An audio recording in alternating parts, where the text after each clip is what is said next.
मापन और मूल्यांकन की पद्धतियाँ। नमस्कार।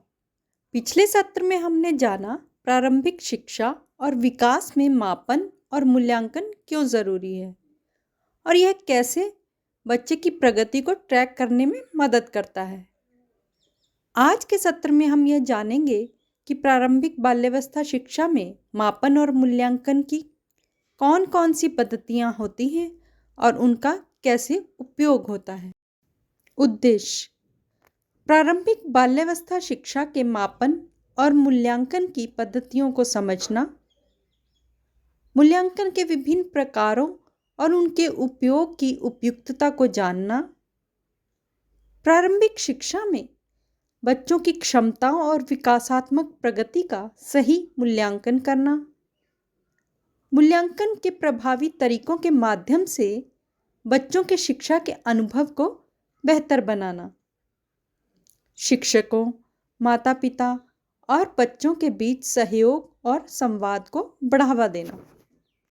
प्रारंभिक बाल्यावस्था शिक्षा और विकास में मापन और मूल्यांकन की पद्धतियाँ बच्चों के विकास को समझने और उनकी प्रगति को ट्रैक करने के लिए उपयोग की जाती हैं।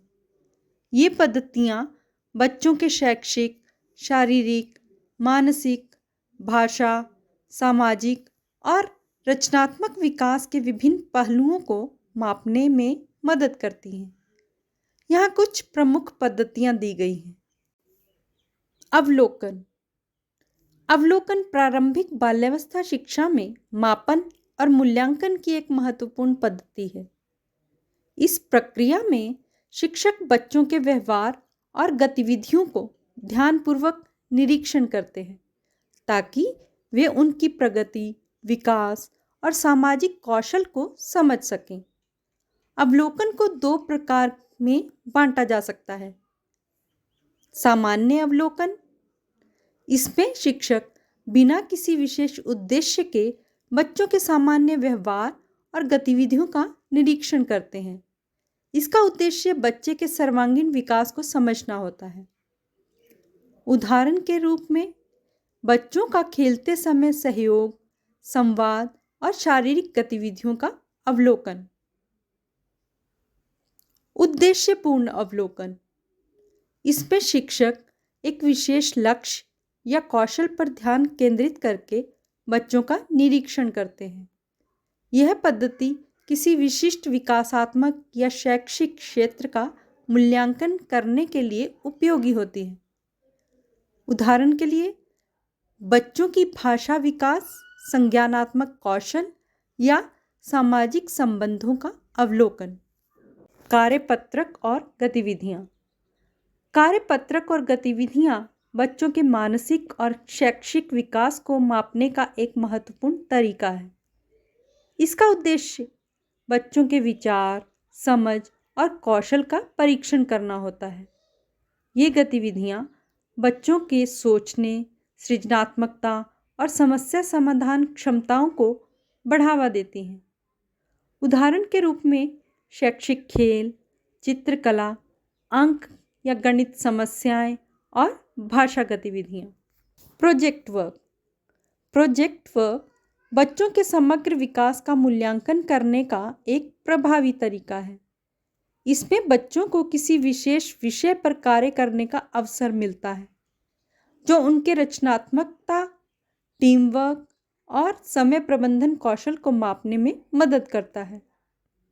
उदाहरण के रूप में बच्चों को पर्यावरण, विज्ञान या कला से संबंधित परियोजनाओं पर काम करने के लिए कहा जा सकता है, जैसे वृक्षारोपण, कला प्रदर्शनी या प्राकृतिक संसाधनों पर शोध।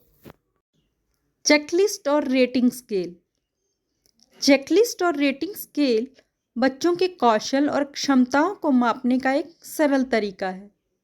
इसमें शिक्षक बच्चों के विकास के आधार पर उनके कार्यों का मूल्यांकन करते हैं और उन्हें ग्रेड देते हैं। उदाहरण के रूप में बच्चों के सामाजिक व्यवहार, भाषा विकास और शैक्षिक प्रदर्शन का मूल्यांकन करने के लिए चेकलिस्ट या रेटिंग स्केल का उपयोग। पोर्टफोलियो। पोर्टफोलियो बच्चों के कार्यों, परियोजनाओं और शैक्षिक गतिविधियों का संग्रह होता है जो उनके समग्र विकास को दर्शाता है।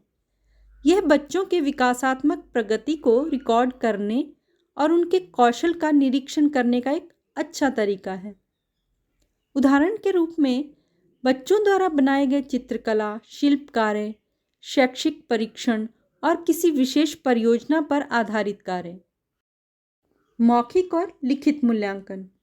मौखिक और लिखित मूल्यांकन बच्चों की समझ और अभिव्यक्ति के कौशल का परीक्षण करने के लिए उपयोग किए जाते हैं। इनका उद्देश्य बच्चों की याददाश्त, सोचने की क्षमता और संवाद कौशल का मापन करना होता है। उदाहरण के रूप में बच्चों से सवाल पूछना, मौखिक मूल्यांकन, या उन्हें किसी विषय पर लिखने के लिए कहना, लिखित मूल्यांकन। माता पिता तथा शिक्षक सम्मेलन।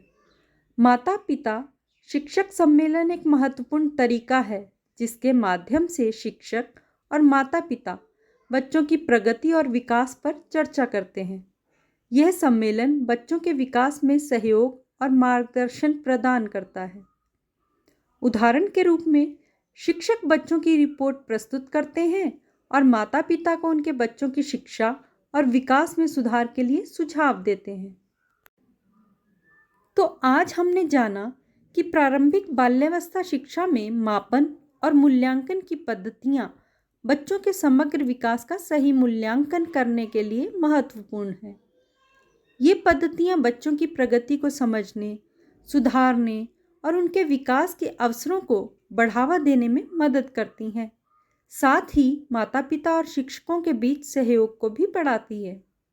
आज की असाइनमेंट है, इस सत्र में सीखी गई मापन और मूल्यांकन पद्धतियों को अपने आंगनवाड़ी के बच्चों की गतिविधियों में अपनाएं और उसका वीडियो बनाकर हमारे साथ साझा करें। धन्यवाद।